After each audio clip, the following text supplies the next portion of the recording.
warahmatullahi wabarakatuh. Alhamdulillah kita ketemu di Subang, tepatnya di Desa Tambak Mekar, Kecamatan Jalan Cagat, sama Kang Haji Amang Syafruddin dan Kepala atau Kuwu ya, Kepala Desa, Pak Dede Rohendi dengan Pak Ustaz Dwi, Pak Ferry, Pak Ferry ya lupa saya. Pak Ferry, Pak Dwi terus namanya. Ya, banyak hal yang bisa kita gali di sini dan bisa kita informasikan sama-sama teman-teman semua. Barangkali mungkin Kang Haji ada sesuatu yang mau disampaikan terkait dengan potensi yang ada di Baik, Assalamualaikum warahmatullahi wabarakatuh. Waalaikumsalam. Pak Kades Dede Rohendi dan juga Pak Ferry Dwi Fahrial yang saya hormati, host kita Pak Agus. Alhamdulillah wa syukurillah pada hari ini tidak direncanakan sebelumnya, tapi Allah pasti punya rencana dan rencana Allah pasti itu yang lebih faal, artinya lebih implementatif dan bisa terwujud di lapangan.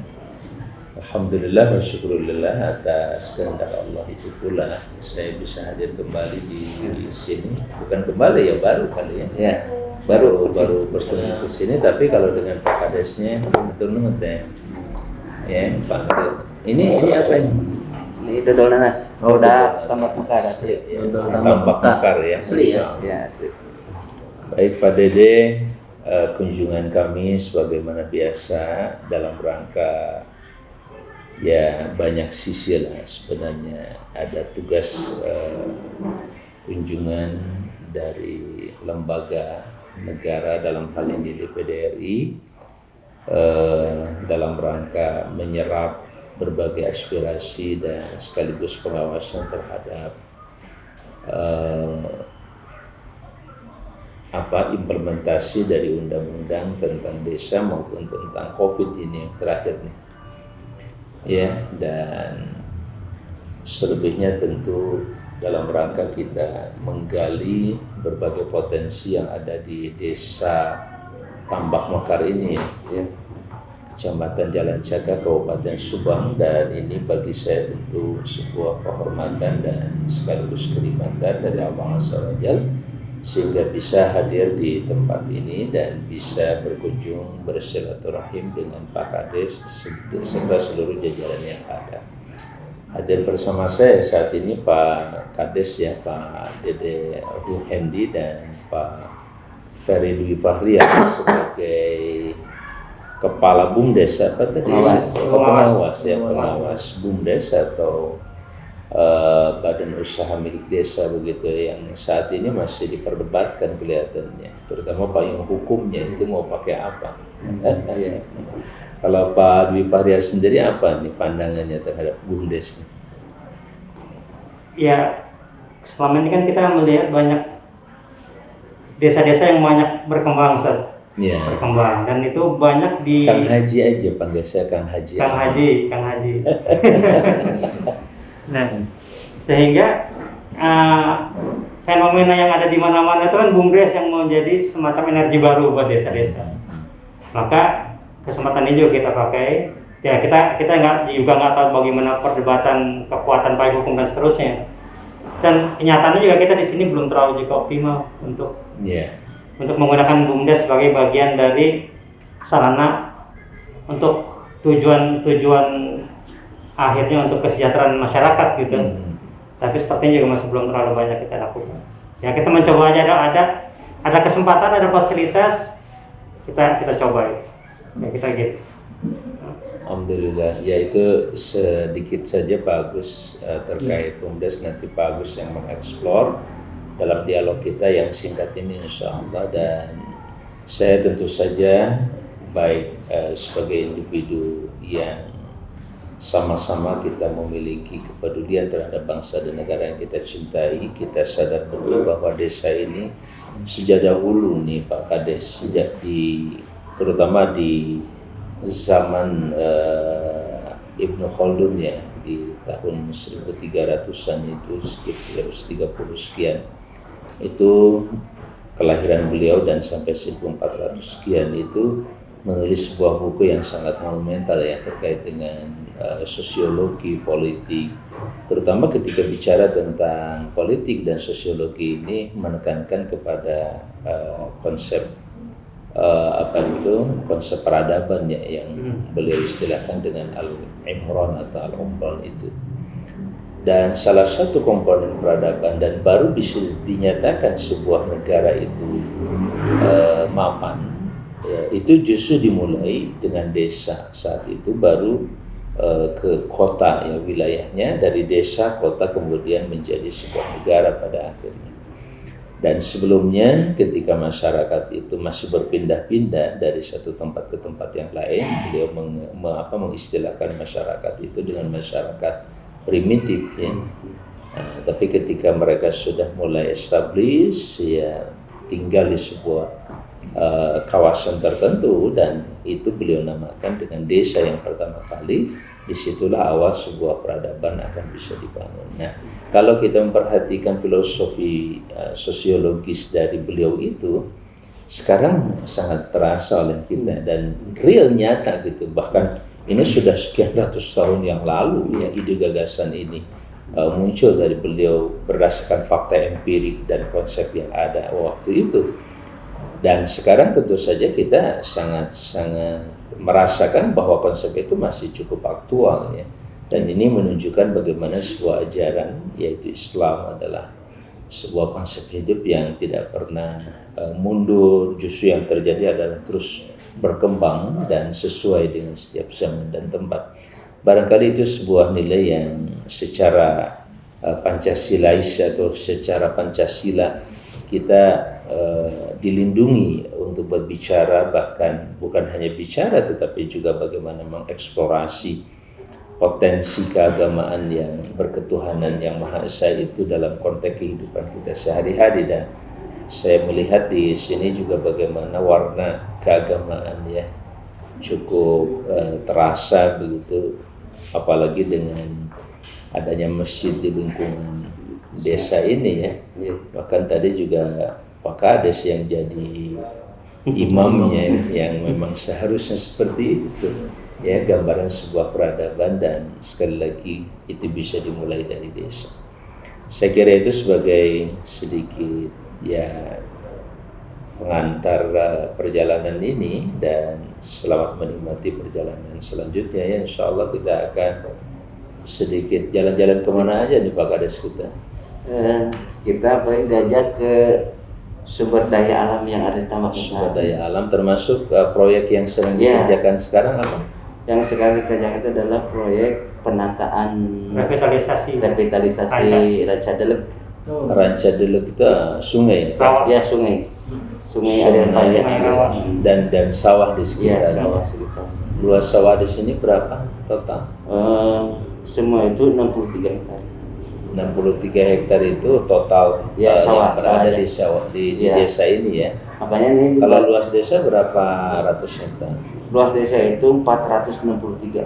Masya Allah, layak dimekarkan kelihatannya. Justru ini pemekaran. Ini saja sudah. Ini udah hasil ini adalah hasil tambakan. Tapi sisa 400 sekian, 463 hektar. 63 hektar itu masih layak dimekarkan lagi jadi 230 hektaran kira-kira.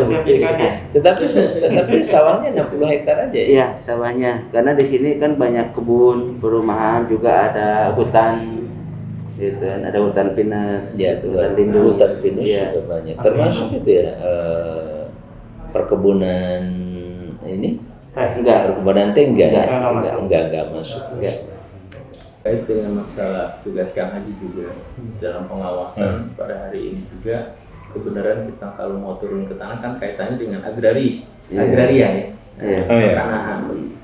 Namun kadang-kadang kita terlewatkan tuh dengan beberapa konflik-konflik di masyarakat terkait dengan pertanahan. Milik siapa, realisasi kayak apa, terus kemudian pemilikannya kayak apa. Apakah sini sejauh mana ini kira-kira Pak Kepala Desa menangani atau dapat pelimpahan permasalahan-permasalahan mengenai tanah? Kebetulan di sini mah karena kebanyakannya tanahnya tanah adat ya. Juga kalau ada perhutani gunung ini sama hutan pinus perhutani, jadi juga ada tanah pengairan. Jadi kalau sama perusahaan atau sama ini enggak terlalu ada konflik ini. Jadi sementara sudah clear semua ya? Ya, alhamdulillah. Paling juga ya kayak batas pengairan aja sama sawah warga kayak gitu. Itu mah kecil lah dengan skala kecil ya, tapi alhamdulillah bisa diinikan. Kalau sama bayar tanah perhutani tidak, alhamdulillah tidak ada masalah apa-apa. Terus juga nih ada tanah pemilik dari pengusaha Pak Kebun ini. Luas juga lumayan ini, hampir gunung ini saya. Ya, Kang Haji, ini gunung ini yang sebelah sana itu hampir dimiliki 3 desa, Curug Agung, Gununghayu, sebagian tambakan. Gunung apa namanya? Gunung Kujang. Itu, Kujang. ya, itu hampir dimiliki ya, itu cuma tambak mekar itu sekitar tidak lebih dari 10 hektaran lah. Yang masuk ke wilayah tambak mekar. Ya, kurang lebih. Status kebunnya sekarang gimana? HGU? Enggak, kan itu udah Sertifikat berarti? udah kekitir aja, baru kekitir, belum sertifikat. Oh, dikitir aja. Iya. Itu dikitir artinya gimana, Pak? Emang itu belinya ke yang punya dulu juga gitu. Sejarahnya cuma kepemilikan barang negara, aset negara sih nggak ada. Cuma perhutani aja yang aset negara itu. Itu Kang Haji gimana terkait dengan perhutani, kaitannya dengan restribusi tanah, apakah ada hubungannya di situ? Ada 2 program pemerintah ya, yang satu di bawah Kementerian Kehutanan dan Lingkungan Hidup, yaitu yang saya sering mengobrolkan terkait dengan program hutan sosial. Hutan sosial. Ya, jadi kalau ada kawasan hutan yang kurang produktif ya, dan penanganannya juga sangat-sangat tidak baik, apalagi di situ terjadi pengrusakan, pembalakan segala macam, jauh lebih baik untuk diusulkan menjadi hutan sosial. Dan itu sebenarnya seperti kepala desa dan perangkatnya harus tahu tentang kemungkinan-kemungkinan itu dan bisa didiskusikan dengan kawan-kawan sesama kepala desa nantinya. Kayak tadi misalkan ada hutan nih, sayang banget tidak terkelola, yuk kita sama-sama kelola yuk gitu. Nah, saya kira masyarakat sekarang sudah banyak yang cukup peduli dengan persoalan kehutanan ini. Yang satu lagi kalau kaitan dengan kaitan dengan agraria itu justru dari Kementerian Agraria dan Tata Ruang itu ada program semacam TORA ya, Tanah Objek Reforma Agraria itu untuk atau redistribusi agraria begitu. Dan untuk memang programnya untuk direstribusi ke masyarakat. Dan itu biasanya terkait dengan HGU ya. Nah, ex HGU itu bisa diajukan dan diusulkan oleh masyarakat, tentu dengan perangkat-perangkat desa yang ada di situ. Ya, melihat misalkan betapa pentingnya masyarakat mendapatkan lahan untuk pengelolaan, bahkan sampai ke tingkat redistribusi dengan sertifikat yang khusus gitu buat pemilik lahan nantinya. Nah, itu hal-hal yang bisa digali lebih jauh, mungkin dengan anggota DPR lain itu perlu digali hal seperti ini, Pak Kades. Kalau tadi proyek pengerukan atau apa itu sungai ini, optimalisasi atau apa namanya? Ya, revitalisasi, penataan. Revitalisasi. Di situ, insya Allah kan dulu itu hampir punah ya. Ranca yang lebarnya 30 meter itu sudah jadi sawah. Sekarang alhamdulillah dengan ada proyek ini dipengerukan lagi, didalami lagi, dijadikan yang jadi sawah itu sungainya sendiri sudah jadi sawah gitu. Iya. Oh. dipakai sama masyarakat karena Pakai terlalu sama lama. masyarakat. oleh masyarakat. Terus dalam penanganan ini cukup ini ya, cukup kooperatif ya masyarakat sendiri. Alhamdulillah mereka juga sadar karena itu dana bukan miliknya. pengairan, bukan miliknya. Dengan pendekatan baik-baik, akhirnya ya dia sawah itu dikeruk menjadi sungai kembali, terus di TPT di pinggirnya, dan di pinggirnya dibangun jogging track. Oh, memang menarik ya. peruntukannya untuk itu ya? Iya. Untuk sungai. Untuk sungai. Betul, untuk sungai. Nanti bisa akses manfaatnya juga bisa. Air sungainya cukup jernih atau ya seperti biasa. Ya lumayan jernih kalau musim hujan. Itu masuk di proyek BUMDes nggak? Belum. Rencananya nanti memang Pengelolaan. dengan adanya revitalisasi pembentengan sepanjang sisi ranca sungai itu, ditambah dengan view yang ada, nanti kita lihat ke sana, kayaknya nggak kalah dengan beberapa proyek wisata desa yang ada. Kalau kita lihat kayaknya keren. Betul. Sudah pernah ke Guranteng belum? Belum. Teman-teman di sana Guranteng, Pak siapa? Pandang ya. Pandang baru. Di daerah mana? Dabang, Guranteng itu daerah Pagar Ageng, Ciawi ke sana. Tasik. Tasikmalaya itu punya kawasan yang sangat bagus sekali di situ. Saya sudah berfoto di sana, sudah menikmati suasananya. Hanya saja ya tidak dilalui oleh jadi harus memang mampir secara khusus gitu. Tapi sebenarnya kalau apa ya, kalau cukup di blow up gitu seperti melalui YouTube, diinformasikan sering, saya kira bisa jadi destinasi, terutama semacam rest area begitu. Iya. Rest area, walaupun dari depan setengah jam ya Pak Gus. Setengah jam, karena sekitar 6 kiloan. Oh, dari depan persis. Dari jalan raya. Dari Ciawi. Dari Ciawi. Dari Ciawi berapa kilo ke situ ya? Ya kurang lebih setengah jam. Kalau dari Ciawi naik ke atas ke Guranteng itu cukup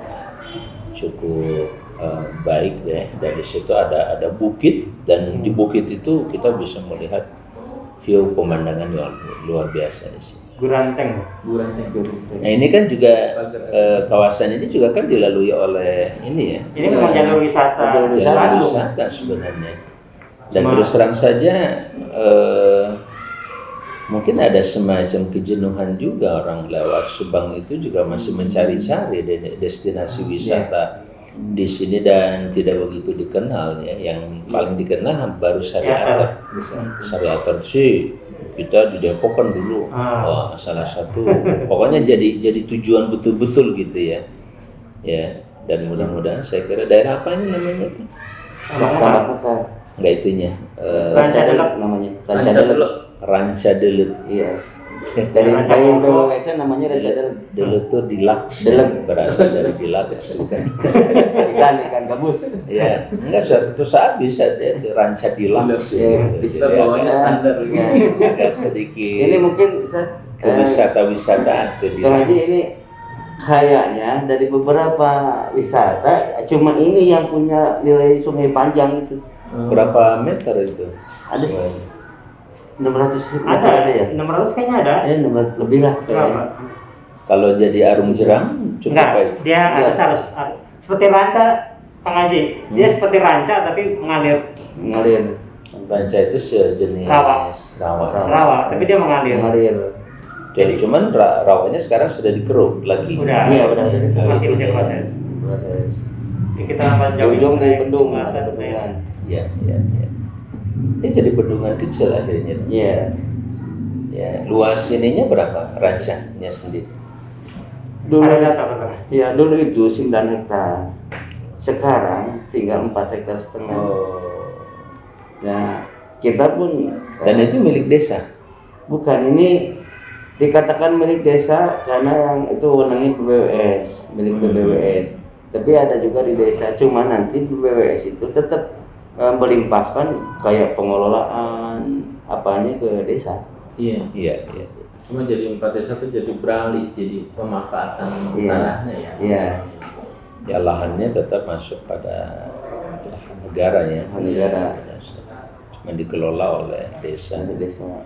Kayak danau kan di bawah pengawasan provinsi. kan? Iya, sama ini juga. Oh, berarti masuk kategori danau ya. Danau.